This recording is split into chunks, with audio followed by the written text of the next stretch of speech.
उत्तराखंड से शुरू होगी मुख्यमंत्री युवा भविष्य निर्माण योजना, प्रतियोगी परीक्षाओं पर ऑनलाइन कोचिंग मिलेगी मुफ्त।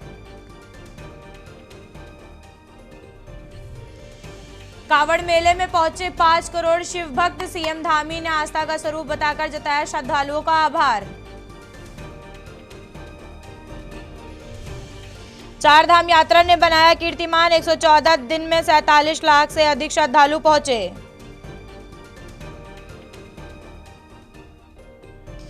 हल्द्वानी में सिंथेटिक दूध और पनीर पर शिकंजा, खाद्य सुरक्षा विभाग का स्पेशल ड्राइव शुरू, मिलावटीखोरों के खिलाफ एक्शन शुरू। बिनसार सेंचुरी में बंगाल टाइगर की दस्तक, वन विभाग ने ग्रामीणों को जंगल में नहीं जाने की दी सलाह। उत्तराखंड के 12 जिलों में बाढ़ का खतरा, आमजन से सतर्कता बरतने की अपील।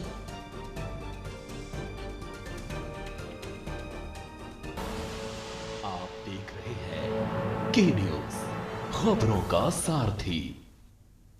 राजधानी देहरादून में डेंगू के मामलों को लेकर स्वास्थ्य विभाग ने राहत की खबर दी है। मुख्य चिकित्सा अधिकारी डॉक्टर मनोज कुमार शर्मा के मुताबिक जिले में अब तक डेंगू के कुल 62 पॉजिटिव मामले सामने आए हैं। इनमें से 32 मरीज देहरादून से हैं, जबकि 30 मामले दूसरे जिलों या राज्यों से जुड़े हुए हैं। फिलहाल जिले में डेंगू के 5 एक्टिव केसेज हैं। कुछ समय पहले एक्टिव मामलों की संख्या 10 थी।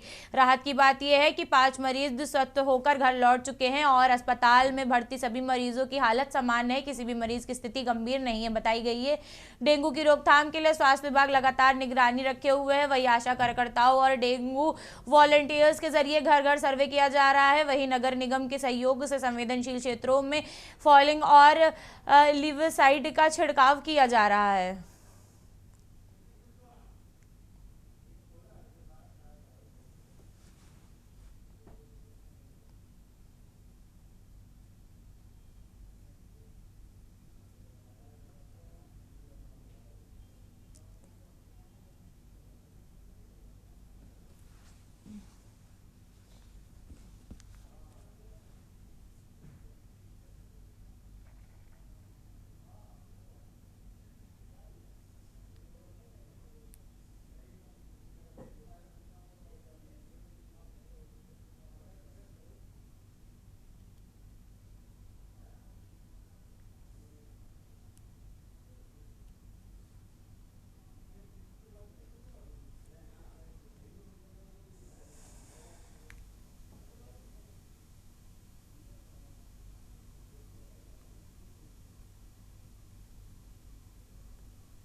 देहरादून में घरेलू गैस उपभोक्ताओं के लिए ई-केवाईसी करना अनिवार्य कर दिया गया है। जिला पूर्ति अधिकारी के अग्रवाल ने जानकारी दी है कि जिले में घरेलू गैस कनेक्शनों की कुल संख्या 7,73,000 से अधिक है, जिसमें से करीब 6 लाख उपभोक्ताओं ने अपनी केवाईसी पूरी नहीं करवाई है।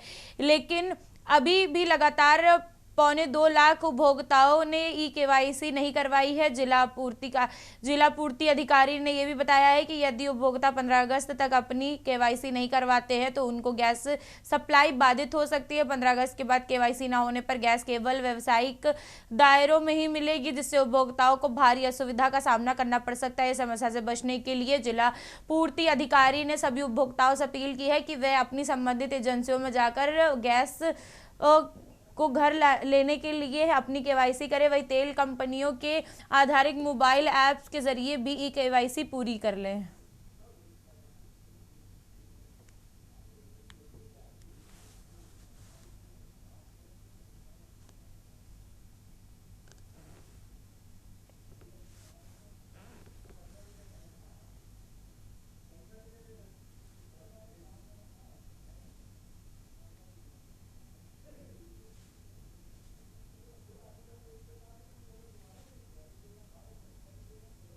जनपद देहरादून में घरेलू गैस कनेक्शनों की संख्या 7,73,000 से अधिक है और अभी तक जो है करीब 2.25 लाख कंज्यूमर ऐसे हैं जिन्होंने अभी तक KYC नहीं कराई है।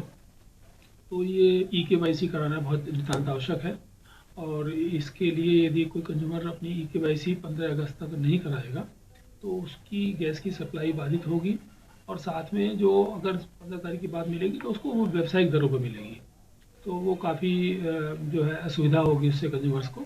तो इस असुविधा से बचने के लिए जनपद देहरादून के घरेलू गैस उपभोक्ताओं से मेरा अनुरोध है कि वो अपनी किसी भी जो आपकी एजेंसी है उस पर जाकर या जो आपका गैस होकर है उसे अपने घर में बुला के उससे EKYC कर दें। रुद्रपुर में सूरजमल विश्वविद्यालय के छात्रों ने मंगलवार को अपनी विभिन्न मांगों को लेकर कलेक्ट्रेट पहुंचकर जमकर प्रदर्शन किया। छात्रों ने विश्वविद्यालय प्रबंधन के खिलाफ नारेबाजी करते हुए जिलाधिकारी के नाम ज्ञापन दे अपर जिलाधिकारी पंकज उपाध्याय को सौंपा। छात्रों को कहना है कि उनकी मांगों को लेकर पिछले 15 दिनों से अधिक समय से धरना किया जा रहा है, लेकिन अभी तक उनकी समस्याओं का समाधान नहीं किया गया। छात्रों ने सूरजमल विश्वविद्यालय में कॉलेज ऑफ नर्सिंग के संचालित BSc नर्सिंग और GNM पाठ्यक्रमों की भारतीय नर्सिंग परिषद यानी INC मान्यताओं को लेकर भी सवाल उठाया है। छात्रों के मुताबिक कॉलेज का निरीक्षण हो चुका है, लेकिन जांच रिपोर्ट अभी तक की कार्यवाही नहीं की गई है और जानकारी उन्होंने नहीं दी गई है। छात्रों ने आरोप लगाया है कि आंदोलन के दौरान खाना लेने गए छात्र के साथ सड़क हादसे में घायल होने की सूचना भी प्रशासन को दी गई थी, लेकिन अपेक्षित कार्यवाही नहीं की गई है। छात्रों के पूर्व में हुई जांच की रिपोर्ट उपलब्ध कराने के मामले में भी कार्यवाही करने और उनका शैक्षणिक व व्यावसायिक भविष्य सुरक्षा करने की मांग की गई है। उन्होंने चेतावनी दी है कि मांगों की पूर्ति नहीं होने पर आंदोलन जारी रहेगा।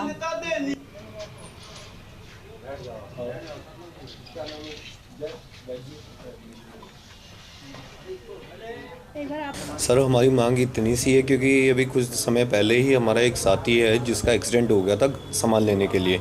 मैं चाहता हूँ किसी बच्चे का जीवन की हानि होने से पहले हमें इस चीज़ के बारे में पूरी तरह से विश्वास हो जाए कि इनके ऊपर कार्रवाई हो रही है और कार्रवाई दिख भी जाए, और इसी के लिए मैं बच्चों को इकट्ठा करके यहाँ पर आया हूँ ताकि क्योंकि INC का मुद्दा जो है जिस सब जानते हैं कि INC का अगर एडमिशन लिया, कॉन्ट्रैक्ट बने, आश्वासन देते रहे, 4 साल से नहीं हुआ, उसके बाद हार के हमें यहाँ पर बाहर आके बैठना पड़ रहा है।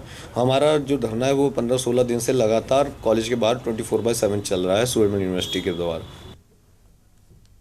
धर्मनगरी हरिद्वार में करोड़ों शिव भक्तों की आस्था का केंद्र रहा है। वहीं कांवड़ मेला संपन्न होने के बाद अब नगर निगम के सामने गंगा घाटों की फिर से स्वच्छता और व्यवस्था करने की बड़ी चुनौती सामने आई है। कांवड़ यात्रा के दौरान देशभक्त से करीब 450 करोड़ शिव भक्त हरिद्वार पहुंचे थे, जिसमें से हर की पौड़ी और आसपास के घाटों में गंगा जल लेकर अपने गंतव्यों की ओर प्रस्थान किए। मेले के दौरान नगर निगम की टीमें लगातार सफाई व्यवस्था में जुटी रही, लेकिन अब मेला समाप्त होने के बाद हर की पौड़ी समेत आसपास के गंगा घाटों पर व्यापक स्तर पर विशेष सफाई अभियान चलाया जा रहा है। नगर निगम की बड़ी संख्या में सफाई कर्मचारियों को मैदान में उतारा है। वही घाटों से कूड़ा उठाने को लेकर उसे निस्तारण तक का काम तेजी से चल रहा है। नगर आयुक्त नंदन कुमार ने खुद हर की पौड़ी पहुंचकर सफाई व्यवस्था का जायजा लिया और अधिकारियों व कर्मचारियों को निर्देश दिए कि घाटों की जल्द से जल्द साफ सफाई पूरी की जाए। और नगर आयुक्त के मुताबिक कावड़ मेले के दौरान हर की पौड़ी और आसपास के गंगा घाटों पर बड़ी मात्रा में कूड़ा जमा हो गया था, जिसका अब अनुमान करीब 7,000 मीट्रिक टन लगाया जा रहा है।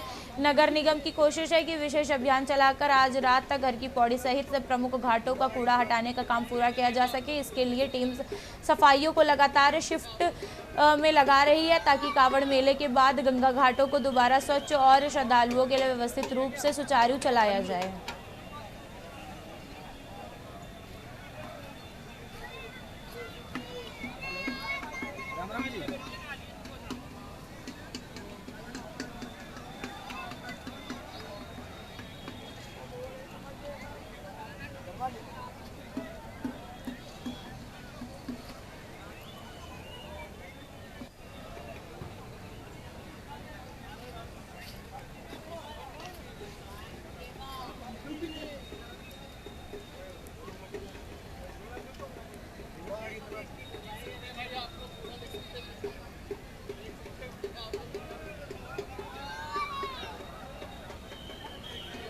आज तक कांवड़ था, आज दिन तक कांवड़ी आए हैं और लगभग जो है अपने गंतव्य की ओर प्रस्थान कर चुके हैं। तो हमारा उद्देश्य यही है कि आज रात में हमारे जितने भी महत्वपूर्ण घाट हैं और जो अन्य मार्केट एरियाज हैं, रोडीवेल वाला का एरिया है, सब कुछ पूर्णतः साफ हो जाए। तो हमारी टीम लगातार रात भर काम करेगी और जैसा कि आप देख सकते हैं बहुत सारे घाट इसमें भी लगभग पूरा उड़ चुका है और आज रात भर में जितने भी घाट है, हमारे सुभाष घाट है या मालवीय द्वीप है या उधर CCR के पास के घाट है, जितने भी घाट है ओम घाट से लेके वो सब कुछ ही हम आज रात में साफ करने का ही हमारा उद्देश्य है।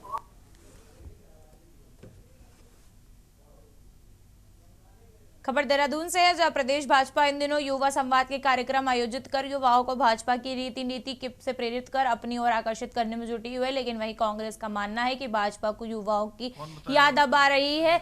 इसके बाद भी भाजपा ही सरकार में युवाओं के हितों का ध्यान नहीं रख रही है। वहीं भाजपा में इस विषय पर विपक्ष का पर निशाना साधा है। भाजपा प्रदेश मंत्री कुंदन परिहार ने कहा है कि कांग्रेस ने लंबे समय तक देश और प्रदेश में राज किया है, लेकिन युवाओं के हित में कोई कार्य नहीं किया है, बल्कि हमेशा खिलवाड़ ही किया है। उनका कहना है कि कांग्रेस ने युवाओं को योजनाओं से दूर रखा और उनके भविष्य के साथ कटुता किया है। प्रदेश महामंत्री का कहना है कि आज उत्तराखंड में सीएम पुष्कर सिंह धामी के नेतृत्व में युवा सोच और सरकार काम कर रही है। सीएम धामी स्वयं युवा हैं और युवाओं की समस्याओं को बेहतर तरीके से समझ सकते हैं। इसी वजह से प्रदेश का युवा आज भारतीय जनता पार्टी के साथ खड़ा है। उन्होंने कहा है कि जहां जहां भी युवा संवाद कार्यक्रम हो रहे हैं वहां सैकड़ों की संख्या में युवा स्वयं चलकर आ रहे हैं और साफ है कि आज प्रदेश का युवा इसके साथ है।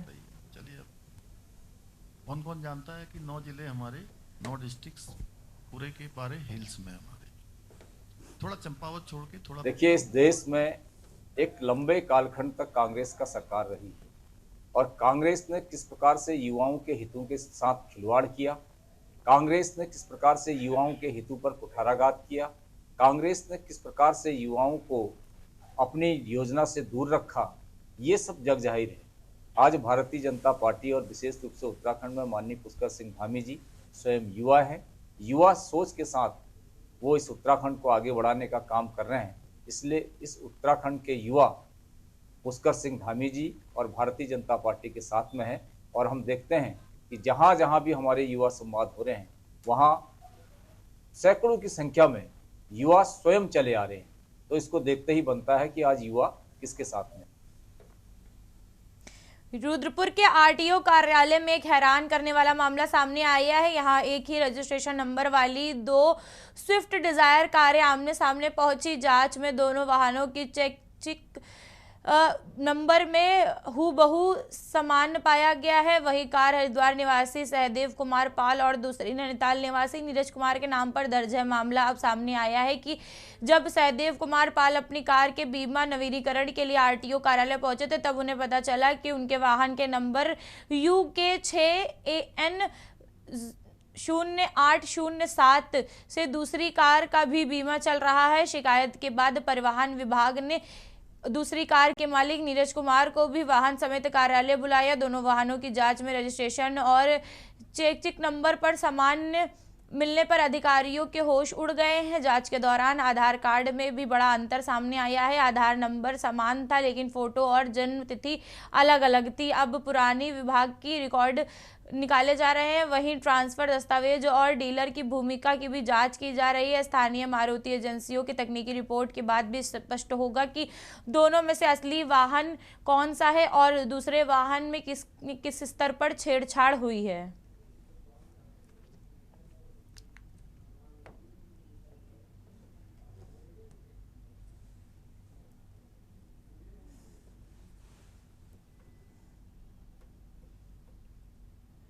हमारी एक गाड़ी थी जो कि कुछ कारण से मतलब ऐसा हो रखा था कि एक नंबर की 2 गाड़ियाँ चल रही थी।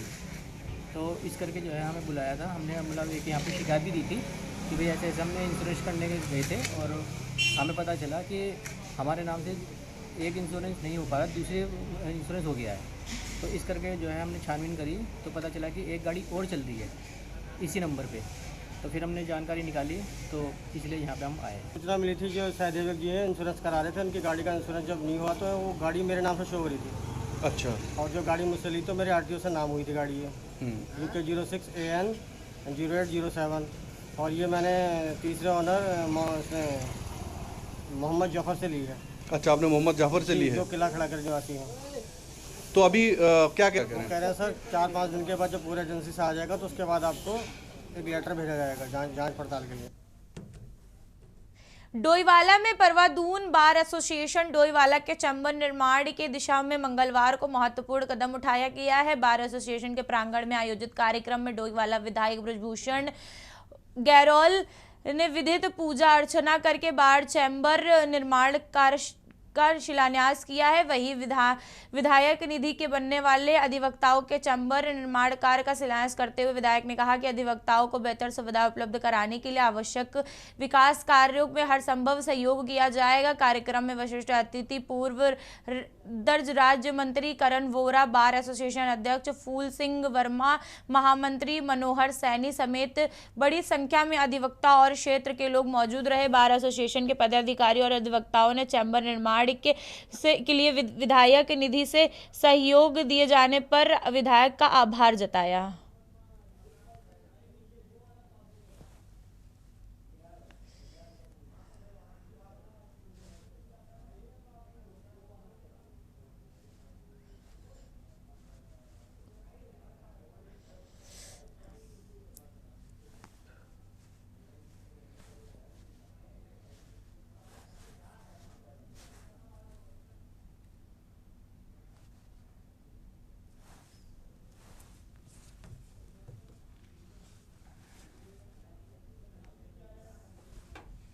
से आज बहुत बड़ा दिन है, क्योंकि कुछ साल पहले यहाँ पर जो तहसील का कार्य विकास ब्लॉक खंड में चल रहा था, वो नवनिर्मित तहसील सोंग नदी पुल के तरफ स्थानांतरित हो गई थी और वहाँ पर कार्य करने के लिए अधिवक्ताओं को चैम्बर की आवश्यकता थी।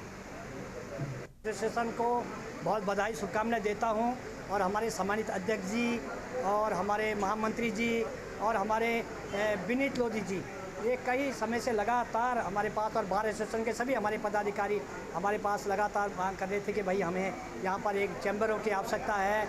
और बार में यहाँ पर इस समय हमारे परवादून में जो हमारा डोईवाला में यहाँ पे बैठते हैं 70 से अधिक हमारे एडवोकेट यहाँ पर हो गए हैं और इनके लिए बैठने की स्थान नहीं था, तो बहुत दिक्कतें होती थी।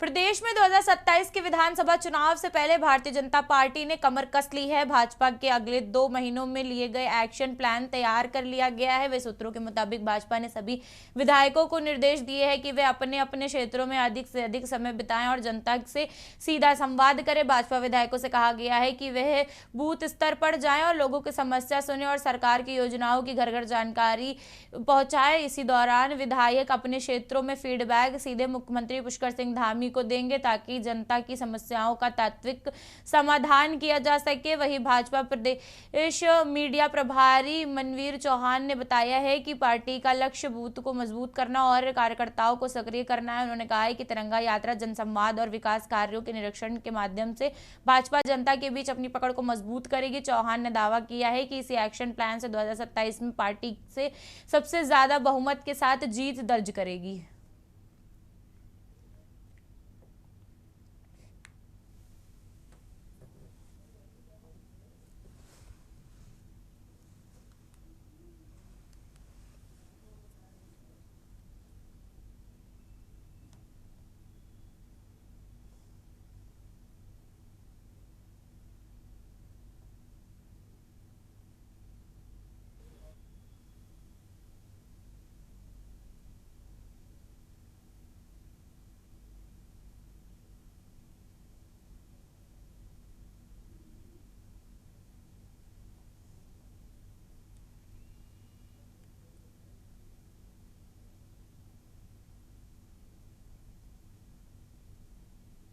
कि हमारी भारतीय जनता पार्टी की कोर कमेटी है प्रदेश की, उसकी बैठक राष्ट्रीय अध्यक्ष आदरणीय नितिन नवीन जी ने दिल्ली में ली और उसमें सभी कोर समिति के सदस्यों ने, आदरणीय मुख्यमंत्री ने, प्रदेश अध्यक्ष ने, सभी लोगों ने उसमें भाग लिया और 2027 के चुनाव को लेकर के उसमें रणनीति तय की गई और हमारे आगामी चुनाव की दृष्टि से क्या क्या कार्यक्रम रहने वाले हैं उसको लेकर के विस्तृत योजना बनाई गई। इसमें चाहे बूथ सशक्तिकरण का अभियान हो, चाहे शक्ति केंद्रों की बैठक हो, चाहे ये तिरंगा यात्रा का अभियान हो, अन्य कई कार्यक्रम उसमें संगठनात्मक और सरकार के बनाए गए हैं।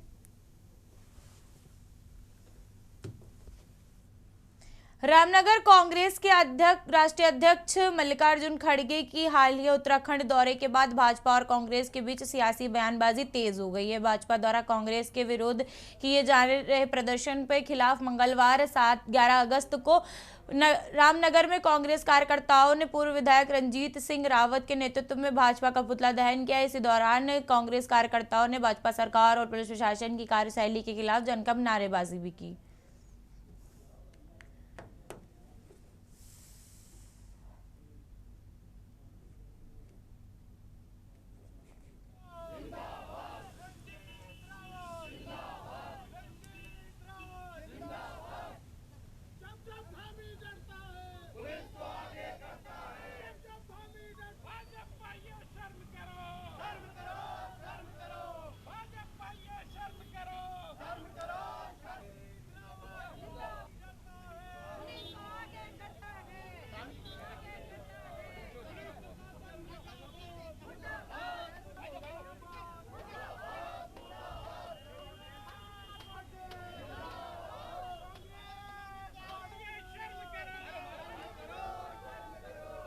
आठ तारीख को हमारे राष्ट्रीय अध्यक्ष खड़गे जी के आने पर जो रैली कांग्रेस ने की थी और उसमें जिस तरह से पुलिस प्रशासन द्वारा हमारे कार्यकर्ताओं को रैली स्थल में आने से रोका गया था और उस पर हमारे प्रदेश नेतृत्व ने पुलिस कार्यालय जाके पुलिस का विरोध किया था। उस पर भारतीय जनता पार्टी के लोग बड़ी निर्लज्जता से कांग्रेस का पुतला फूंक रहे हैं। तो उसके विरोध में आज प्रदेश नेतृत्व के आह्वान पर हमने रामनगर में ही नहीं पूरे प्रदेश में जो है भाजपा सरकार का पुतला फूंक रहे हैं और उनसे कहना चाहते हैं हमारा संविधान हमें रैली करने, हमें अपनी बात को लोगों तक रखने की आज़ादी देता है और अगर कोई भी पुलिस या दूसरे प्रशासन के लोग उसमें बाधा बनेंगे तो हम उससे डरने वाले लोग नहीं हैं।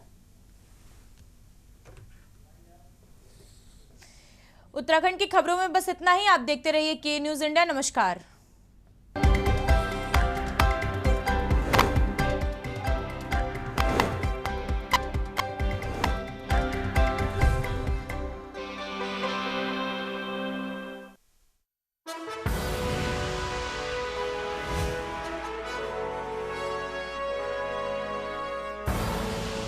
आप देख रहे हैं के न्यूज़, खबरों का सारथी।